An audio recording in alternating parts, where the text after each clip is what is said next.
हरे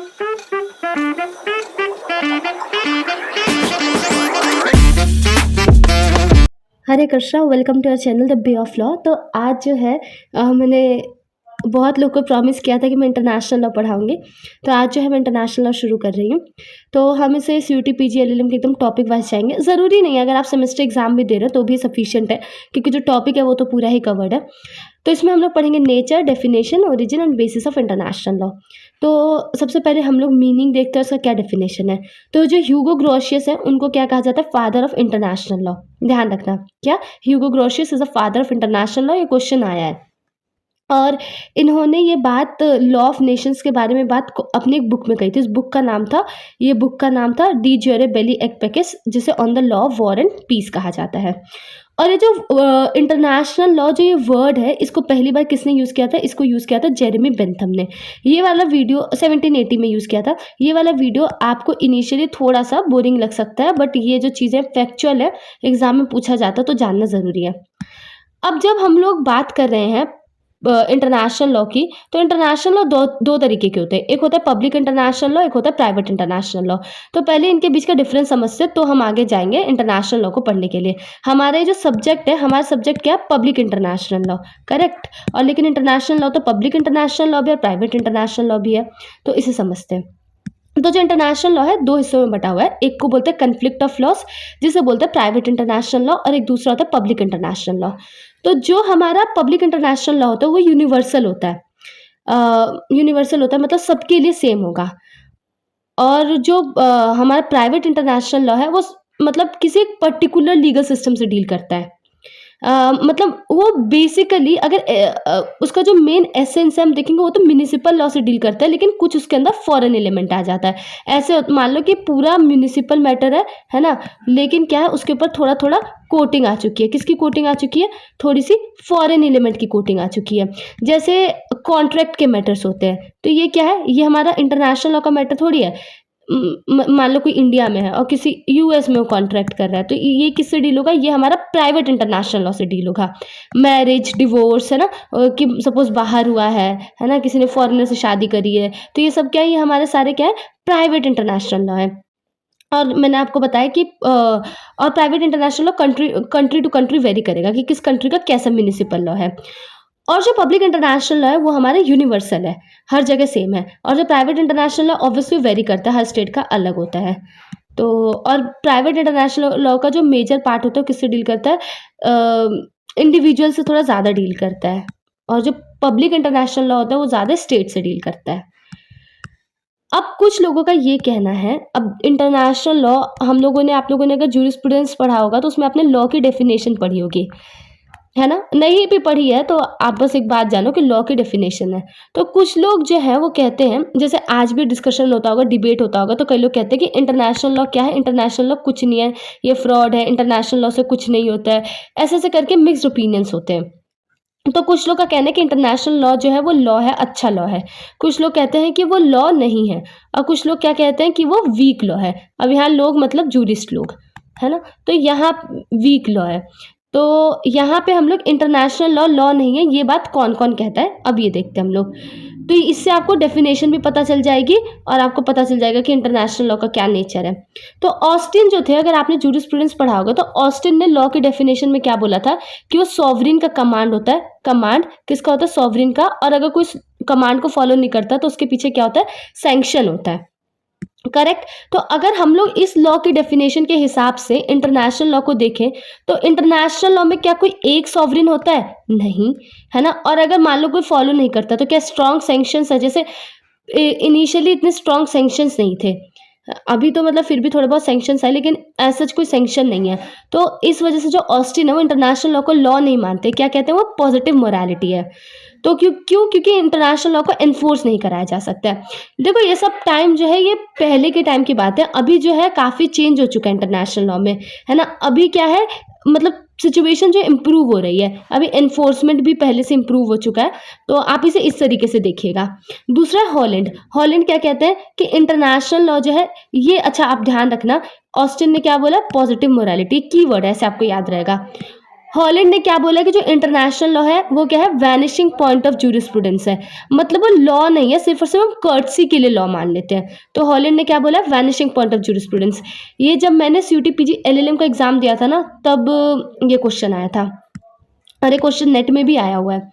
फिर justice V R Krishna Iyer ने इसमें उन्होंने ये बात बोली कि ये सैड ट्रूइज्म है कि जो इंटरनेशनल लॉ है वो आज भी वैनिशिंग पॉइंट ऑफ जूरिस्प्रूडेंस है। ठीक है। उसके बाद इंटरनेशनल लॉ है, ये कौन कौन मानता है। तो अभी हमने देखा कि इंटरनेशनल लॉ नहीं है, वो कौन कौन मानता है। तो इसके लिए हमारे पास सबसे पहले ओपनहाइम है। अब ओपनहाइम, ब्रायली, इन सब के आप जब डेफिनेशन देखोगे ना तो बहुत सेम सेम सी दिखेगी। अब इसमें आपको कीवर्ड निकालना और आपको इनकी डेफिनेशन याद करनी है। तो ओपनहाइम का क्या कहना है कि बेसिकली जो इंटरनेशनल लॉ है वो, मैं आपके लिए डेफिनेशन रीड करती हूँ। Name for the body of customary and conventional rules which are considered legally binding by civilised states in the intercourse with each other. तो बेसिकली वो कस्टमरी और कन्वेंशनल रूल्स हैं जो कि सिविलाइज स्टेट्स होते हैं, आपस में बाइंडिंग समझते हैं। आपस में जब वो डीलिंग करते हैं इन the intercourse with each other, तो उसमें क्या समझते हैं, बाइंडिंग समझते हैं। तो यहाँ पे ये ध्यान रखना, आप इन कीवर्ड्स को मार्क कर सकते हो। ब्रायली एकदम सेम डेफिनेशन है ओपनहाइम जैसे, लार्ज मतलब बहुत एक्सटेंट तक ओपनहाइम को फॉलो किया और ये बोला कि जो लॉ ऑफ नेशंस है, लॉ ऑफ नेशंस हम लोग किसे कहते हैं, इंटरनेशनल लॉ को ही लॉ ऑफ नेशंस कहते हैं, या फिर लॉ ऑफ नेशंस जो है उसको हम लोग क्या बोलेंगे, body of rules and principles of action which are binding upon civilize states in their relation with one another. तो ऑलमोस्ट डेफिनेशन सेम है, लेकिन यहाँ पे क्या है कि body of customary and conventional rules बोला है, यहाँ पे क्या बोला है, body of rules and principles बोला है। और एक और डिफरेंस है, यहाँ पे क्या है, इन their intercourse with each other, यहाँ पे क्या बोला है, इन their relation with one another. तो ऐसे करके आप लोग डेफिनेशन का पता लगा सकते हैं। फिर यहाँ पे ब्रायडली ने और भी बातें कही कि ये मिथ भी नहीं है ना, एक तरह हम देखें तो हम इसे मिथ भी नहीं कह सकते हैं, हम इसे पेनेसिया भी नहीं बोल सकते हैं, बट एक इंस्टीट्यूशन है ना, जिससे कि हम लोग एक बेटर इंटरनेशनल ऑर्डर मेंटेन कर सकते हैं, दैट्स इट। फिर लॉरेंस ने बोला है, लॉरेंस ने क्या बोला है कि इंटरनेशनल लॉ क्या है, rules which determine the conduct of the general body of the civilize states. क्या डिटरमाइन करता है, कंडक्ट, कि कैसे उनका कंडक्ट होना है, जब वो लोग आपस में डील करेंगे तो क्या कंडक्ट होना चाहिए, जब वो हॉस्टिलिटी में है या पीस में, तो हॉस्टिलिटी और इन पीस और कंडक्ट, इसे ध्यान रख सकते हो। फिर इंटरनेशनल लॉ इज लॉ है, इसी कड़ी में हमारे पास हॉल आते हैं। हॉल ने क्या बोला है कि international law consist of certain rules of conduct which modern civilize states regard as being binding on them in their relation with in one another. तो डेफिनेशन बहुत ज्यादा सेम है, देखोगे तो, है ना। क्या इसका मतलब है, उन्होंने बोला कि इंटरनेशनल लॉ बेसिकली, अभी तक आप जो डेफिनेशन पढ़ रहे हैं, आई होप आप लोग को ड्राई ना लग रहा हो, इसका मतलब यही है कि जब आपस में स्टेट डील करते हैं तो क्या रूल्स उन्हें फॉलो करना है, क्या कंडक्ट होना चाहिए, कैसे उन्हें बिहेव करना है, क्या प्रिंसिपल्स हैं। तो ये सारी चीजें जो है, जब आपस में डील कर रहे हैं स्टेट्स, क्या अब तक क्या बात हुई है, अब तक बात ये हुई है कि जब स्टेट आपस में डील कर रहे हैं तो क्या रूल फॉलो करना है, क्या कंडक्ट है, कैसे बिहेवियर होना चाहिए, क्या प्रिंसिपल्स उन्हें फॉलो करना है। तो ये सब हमारा कहाँ पे बताया जा रहा है, ये सब हमारा इंटरनेशनल लॉ में बताया जा रहा है। यही सारी चीजें क्या है, हमारी इंटरनेशनल लॉ है।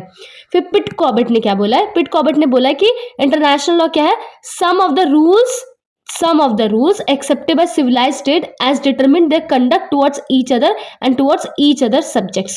तो यहाँ पे थोड़ा सा डेफिनेशन आगे बताया गया है, एक तो स्टेट के बीच का और जो स्टेट के सब्जेक्ट्स हैं, तो यहाँ पे सब्जेक्ट्स भी ऐड हो गया। फिर ग्रे ने भी डेफिनेशन दिया है कि इंटरनेशनल लॉ या फिर लॉ ऑफ नेशन क्या है, name of a body of rules which according to the usual definition regulate the conduct of the state in their intercourse with each other. तो ये बहुत ज़्यादा डेफिनेशन आती नहीं है क्योंकि सेम सी है ना, फिर भी आपको पता रहेगा तो अच्छा है, क्योंकि अभी तो कुछ भी पूछते हैं। फिर अगला है हमारे पास क्वीन वर्सेस केन। इस केस में इंटरनेशनल लॉ की या लॉ ऑफ नेशन की डेफिनेशन दी गई है। तो ये पूछा जा सकता है कि डेफिनेशन किसने दिया था, तो ये आप नाम ध्यान रख सकते हो, लॉर्ड कोलरिज ने ये डेफिनेशन दिया था। तो ये क्या है कि collection of usages which civilize states have agreed to observe in the dealings with one another. तो ये इसका कीवर्ड है, कलेक्शन ऑफ यूसेजेस। तो ये डेफिनेशन किसने दिया, कोलरिज ने दिया है। फिर हमारे पास एक और केस है, western central gold mining limited company, है ना। और यहाँ पे कौन कौन था, किसने ये बात बोली, ये लॉर्ड एल्वरस्टोन ने बोले, ये पूछा जा सकता है। तो यहाँ पे क्या बताया, इंटरनेशनल लॉ क्या है, इंटरनेशनल लॉ जो है वो aggregate of the rules to which nations have agreed to conform in their conduct towards one another. ठीक है, तो अभी एक बात मैं आपको एक बात बताती हूँ, ये सब जो आप पढ़ रहे हैं ना, इतने सारे डेफिनेशन मेरा भी लिखने का कोई पॉइंट नहीं था, मैंने इस वजह से लिखा है कि आपको कुछ और देखने की ज़रूरत ना पड़े, एग्जॉस्टिव मैं बनाऊँ। इस वजह से मे बी ऐसा लग सकता है बोरिंग है, आप लेकिन आप लोगों को डेफिनेशंस देखनी पड़ेंगी क्योंकि पूछी जा सकती हैं। अभी मॉडर्न अप्रोच हमारा क्या है कि इंटरनेशनल लॉ जो है सिर्फ और सिर्फ स्टेट की आपस में डीलिंग्स को नहीं डील करता है, बट उसके अंदर इंटरनेशनल ऑर्गेनाइजेशंस भी आते हैं, जैसे यूएन वगैरह हो गए, फिर उसके अंदर जो लोग होते हैं वो लोग भी आते हैं, तो सिर्फ स्टेट से ही डील नहीं करता इंटरनेशनल लॉ। जो पहले की हम डेफिनेशन देख रहे थे, अब तक हमें ऐसा लग रहा था कि जो इंटरनेशनल लॉ है वो सिर्फ और सिर्फ स्टेट से डील करता है, बट ऐसा नहीं है। वो जो हमारे इंटरनेशनल ऑर्गेनाइजेशन है उससे डील करता है ना, जो लोग हैं उससे डील करता है। तो अच्छा, एसएस लोटस केस में भी इसके इंटरनेशनल लॉ के बारे में बताया था, क्या बोला था कि ये इंटरनेशनल लॉ क्या रिलेशन है इंडिपेंडेंट स्टेट के बीच में वो गवर्न करता है। फिर एक और डेफिनेशन है हमारे पास, फिलिप सी जेसप, इसमें भी इंटरनेशनल लॉ के बारे में बताया गया कि इंटरनेशनल लॉ या फिर लॉ ऑफ नेशन, इसको हम क्या बोलते हैं, law applicable to state in their mutual relation with other states, same ही बात बोली है। ठीक है, इट में ऑल्सो भी applicable to certain inter relationship of individual themselves. थोड़ी सी डेफिनेशन देखो आगे बढ़ी है, इसमें क्या है, इंडिविजुअल्स की भी बात करी है, स्टेट की तो बात करी है, लेकिन साथ में इन्होंने क्या बताया कि किस तरीके का रिलेशनशिप रहेगा, इंटर रिलेशनशिप इंडिविजुअल्स, है ना, और लेकिन इंडिविजुअल्स के सारे मैटर में नहीं, सिर्फ और सिर्फ उसी मैटर में जो कि इंटरनेशनल लेवल का है ना, इंटरनेशनल कंसर्न है जिसका। फिर अगली जो हमारी डेफिनेशन है स्टार्क की, और स्टार्क की जो डेफिनेशन है उसमें उन्होंने जो भी हमारे आज के टाइम में डेवलपमेंट हुई, ओवर द टाइम जो भी डेवलपमेंट हुई इंटरनेशनल लॉ में, उन सबको ध्यान में रखा स्टार्क ने। ठीक है, और जो पहले हमारी ट्रेडिशनल डेफिनेशन थी जो कि बोलती थी कि सिर्फ स्टेट की ही बात करता था, स्टेट वर्सेस स्टेट था, लेकिन अभी स्टेट वर्सेस स्टेट नहीं है, और स्टार की डेफिनेशन में साफ साफ बताया इसके अंदर जो इंटरनेशनल इंस्टीट्यूशंस होते हैं लाइक यूएन, इन सब के भी राइट्स एंड ड्यूटीज़ की बात करी गई है कि एज ए ऑर्गेनाइजेशन उन लोगों के पास क्या राइट्स एंड ड्यूटीज़ हैं। बाकी जो इंडिविजुअल्स हैं, मतलब जो लोग हैं, और जो नॉन स्टेट एंटिटीज़ हैं, नॉन स्टेट एंटिटीज़ जैसे कुछ स्टेट होते हैं जिनको रिकॉग्निशन नहीं मिला रहता, हम आगे पढ़ेंगे, मस्जिद हम एग्जैक्टली स्टेट नहीं कह सकते, लेकिन जैसे मैं आपको आगे एग्जांपल दूंगी, क्या होता है कभी किसी कंट्री में अटैक होता है ना, तो ये सारी चीज़ें। तो इंटरनेशनल लॉ स्टार्ट में क्या बताया कि international law is that body of law which is composed for its greater part of the principles and rules of conduct which state feels themselves bound to observe। ठीक है, तो पहले सबसे पहली चीज क्या है कि ये उसने बताया, मतलब स्टार्क ने साफ साफ बोला कि जो ज्यादा पार्ट है, जो बड़ा पार्ट है, वो किससे डील करता है, वो डील करता है कि जो स्टेट है उनका क्या आपस में रिलेशन रहने वाला है, and therefore do commonly observe in the relation with each other and which includes also the rules of law relating to the functioning of international institution organization, their relation with each other and their relation state and individuals। तो समझे, तो इसके अंदर क्या है कि इसके अंदर ये लोग स्टेट तो था ही, लेकिन उन लोगों ने क्या बोला कि इंटरनेशनल इंस्टीट्यूशंस और ऑर्गेनाइजेशंस भी हैं। ठीक, तीसरा उन्होंने क्या बोला है कि इंडिविजुअल्स, मतलब लोगों से रिलेटेड जो रूल्स है उसके बारे में बात करी गई है, नॉन स्टेट एंटिटीज के बारे में बात करी गई है। ठीक है, तो ये बात करी गई है, ये स्टार्क ने डेफिनेशन दिया है। फिर टॉस्टन गिल ने भी इसका डेफिनेशन दिया है इंटरनेशनल लॉ का। तो टॉस्टन गिल ने क्या कहा है कि international law means body of rules of law which apply with in the international community और सोसाइटी ऑफ स्टेट्स। तो इतना तो कुछ नहीं है। स्वाजनबर्गर की भी डेफिनेशन अच्छी है, इसमें क्या बोला है कि international law is a body of legal rules which apply between sovereign states. देखो क्या लिखा है, सॉवरेन स्टेट्स और वो सारी एंटिटीज जिनको क्या इंटरनेशनल पर्सनालिटी मिली है। तो मतलब सिर्फ स्टेट नहीं, वो भी एंटिटीज जिन्हें हम लोग जिनको इंटरनेशनल पर्सनालिटी मिली है। ये वीडियो थोड़ा एग्जॉस्टिव है तो उसमें टाइम लग रहा होगा, 5-10 मिनट एक्स्ट्रा लगेगा, है ना, लेकिन आपका हो पूरा जाएगा। चलिए, अब उसके बाद क्या कहते हैं कि कुछ लोग का मानना है कि जो इंटरनेशनल लॉ है वो लॉ तो है लेकिन वीक लॉ है ना, इतना स्ट्रांग नहीं है। तो ये कौन लोग कहते हैं, तो इसमें सबसे पहले हमारे पास पैटर्न है। पैटर्न ने क्या बोला कि international law is a very weak law. पहले क्या बोला, very weak law on the institutional side there is no world parliament making international law.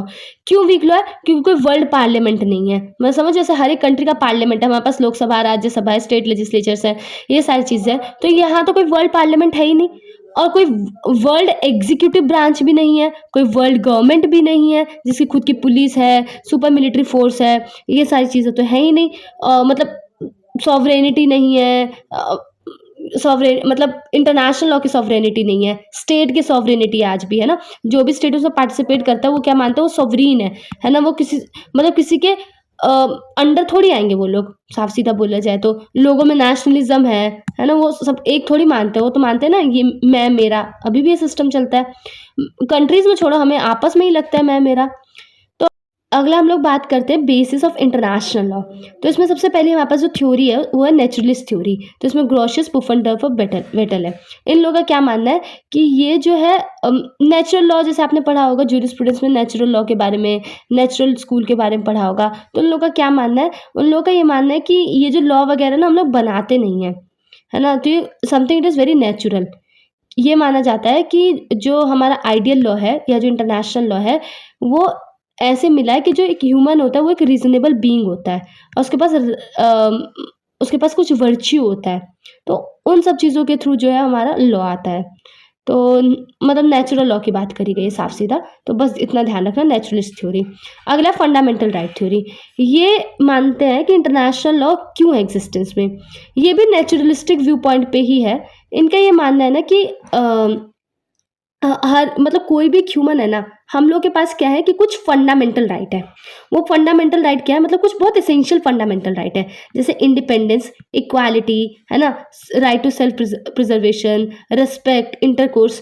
तो ये सारी चीज़ें क्या है कि सिर्फ और सिर्फ ये लोगों के पास नहीं, ये फंडामेंटल राइट स्टेट के भी पास है।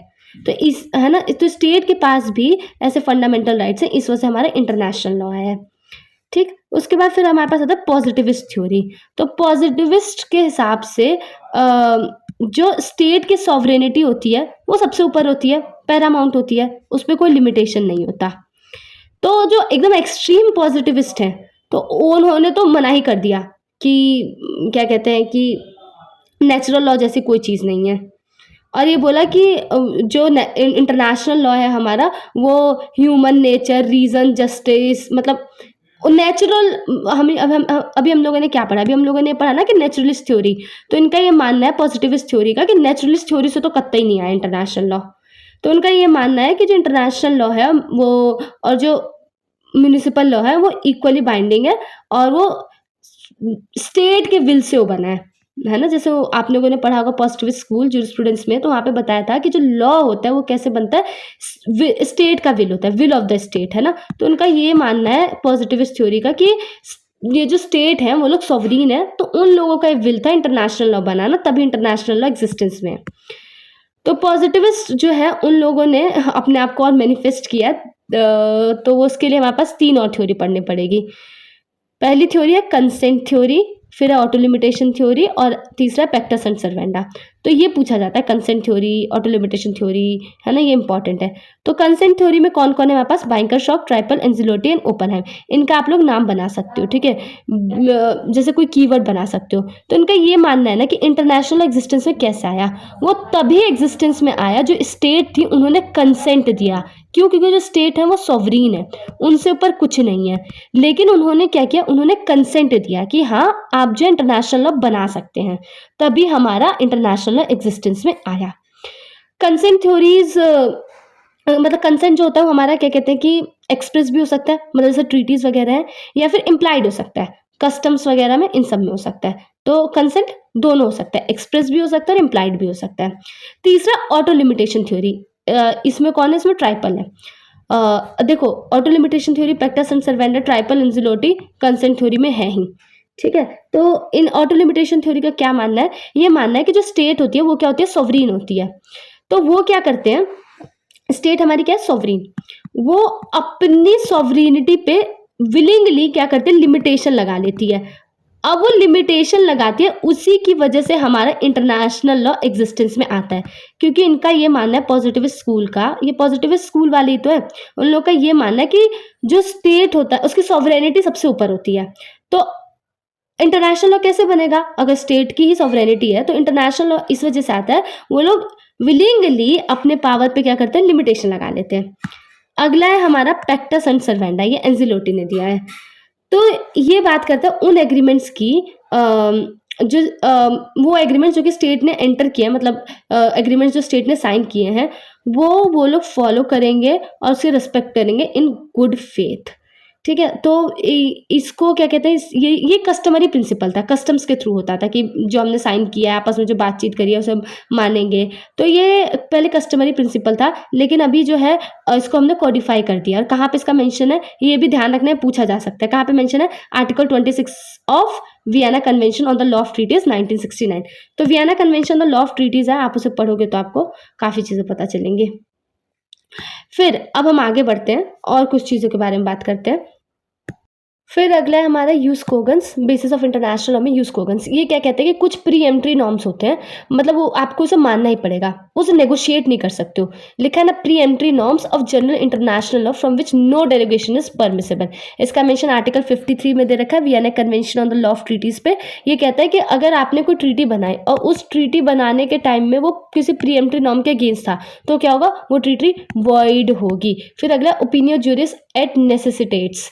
इसका मतलब क्या है कि जो स्टेट है, जो कस्टम होते हैं, स्टेट को अपने ऊपर बाइंडिंग मानना होगा, मतलब स्टेट को रिकॉग्नाइज करना पड़ेगा कि हाँ, ये जो कस्टम है, ये पर्टिकुलर जो कस्टम है, स्टेट को रिकॉग्नाइज करना पड़ेगा कि ये मेरे ऊपर बाइंडिंग है, तभी वो चीज़ कस्टम बनेगी। अगर स्टेट रिकॉग्नाइज ही नहीं करेगा कि मेरे ऊपर बाइंडिंग नहीं है, तो कस्टम नहीं बन पाएगी। तो अगर हम लोग बात करें कि जो व्यूज़ था, जो भी हमने देखा कि बेसिस ऑफ इंटरनेशनल लॉ का, और जो हम थ्योरीज़ की बात कर रहे थे, नेचुरलिस्ट और पॉजिटिविस्ट थ्योरी की बात करते हैं, बहुत एक्सट्रीम थ्योरी है।